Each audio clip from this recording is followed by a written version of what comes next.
My parents told everyone I had died until I walked into my sister's wedding. The first time I heard someone say I was dead, I was standing 3 feet away. A woman looked directly at me, smiled politely, and said, "I'm so sorry. Your parents lost their oldest daughter years ago. It's such a tragic story." I almost laughed. Then I realized she wasn't joking. My parents had spent 7 years telling everyone I had died. Neighbors, friends, church members, even distant relatives. To them, I no longer existed. But the real reason they buried me had nothing to do with death. It had everything to do with a secret they couldn't afford to let anyone discover. And they never imagined that I would walk through the doors of my younger sister's wedding alive, holding the one document capable of destroying every lie they had built. My name is Olivia. 7 years earlier, I had left my hometown with one suitcase and absolutely no intention of ever returning. Not because I hated the town, because my parents made it impossible to stay. Growing up, everything revolved around my younger sister, Emily. Emily was beautiful. Emily was talented. Emily was the future. At least according to my parents. Whenever Emily won a school award, they threw parties. When I graduated at the top of my class, my father simply nodded and asked if I could help Emily with her homework. If Emily wanted a new phone, she got it. When I asked for money to apply to universities, my mother told me to find a job instead. I worked nights, saved every dollar, earned scholarships. Eventually, I left for another state to build my own life. I expected distance would heal everything. Instead, my parents slowly erased me. At first, they ignored my calls. Then they stopped answering messages. Birthday wishes disappeared. Christmas invitations never came. After 2 years, silence became normal. I built a new life anyway. I became an architect, married an amazing man named Daniel. We had a comfortable home, friends who felt like family. I convinced myself the past was over. Until one rainy Thursday afternoon, a stranger walked into my office. She looked nervous. "Are you Olivia Carter?" I nodded. She stared at me as if she'd seen a ghost. Then she whispered, "They said you were dead." Every hair on my body stood up. "What?" "My daughter is marrying your cousin next month." She swallowed. "Your parents told everyone you died in a car accident years ago." I thought she had confused me with someone else. She showed me wedding invitations, family group photos, condolence cards. There was even an old memorial picture with my face on it. My knees nearly gave out.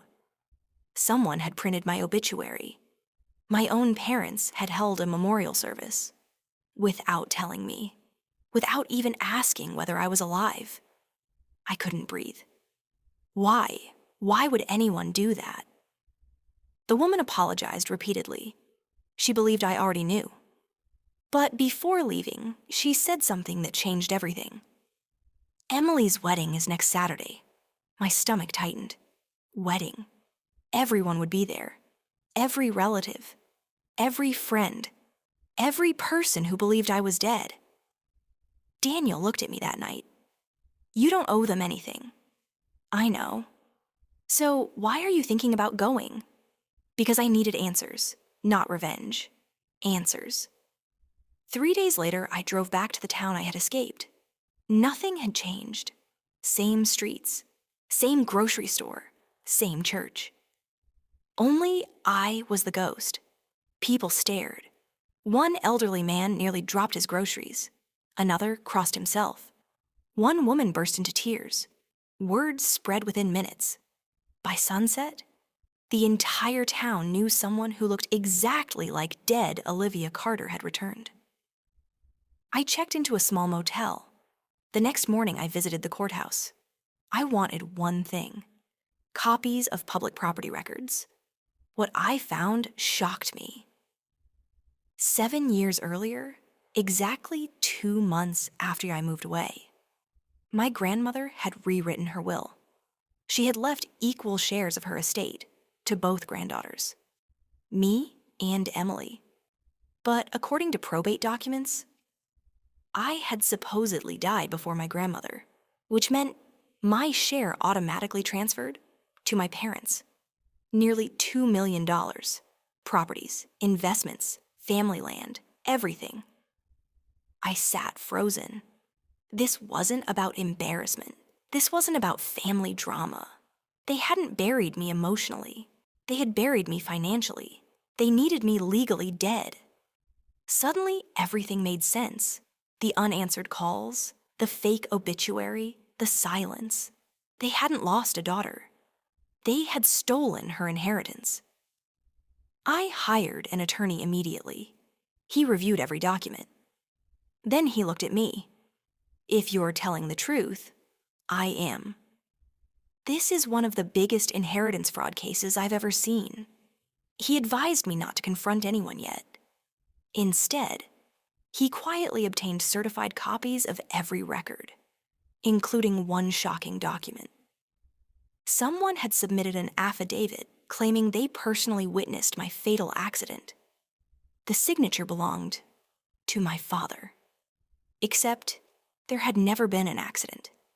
No police report, no death certificate, nothing. Only lies. Saturday arrived. The church overflowed with guests.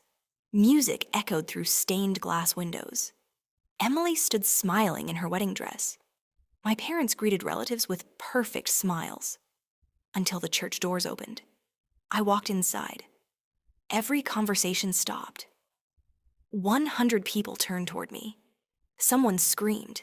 An elderly aunt fainted. My mother's bouquet slipped from her hands. My father's face turned completely white.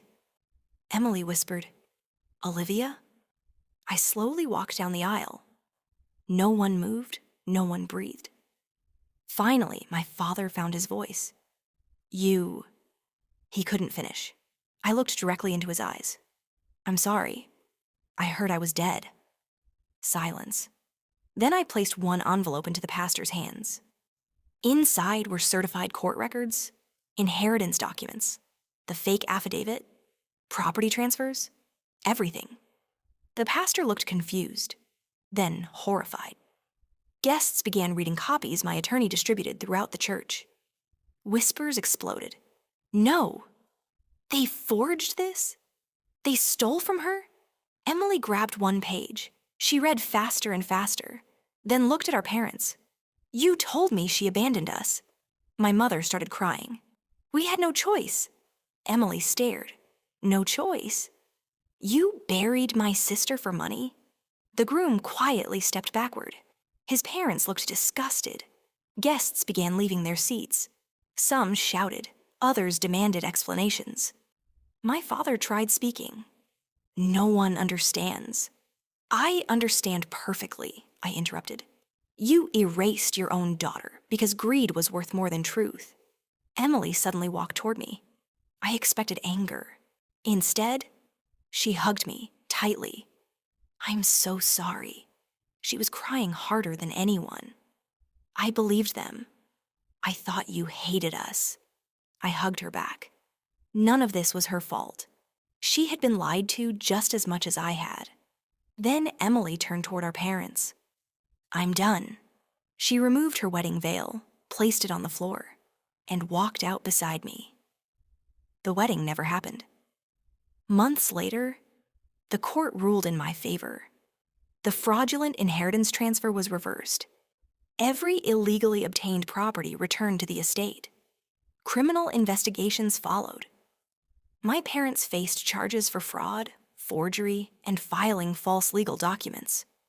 Most of the money was gone, spent over the years. They lost their home, their reputation, nearly every relationship they had. Emily refused contact with them. Instead, she and I slowly built the sisterhood we'd never been allowed to have.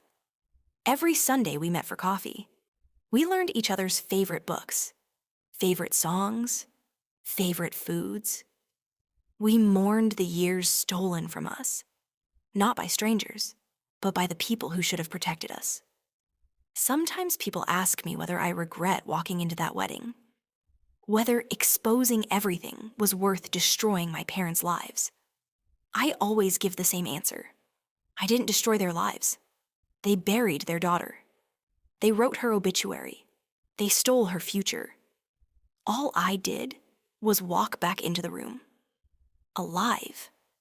And sometimes, the most powerful revenge isn't revenge at all. It's simply refusing to stay buried.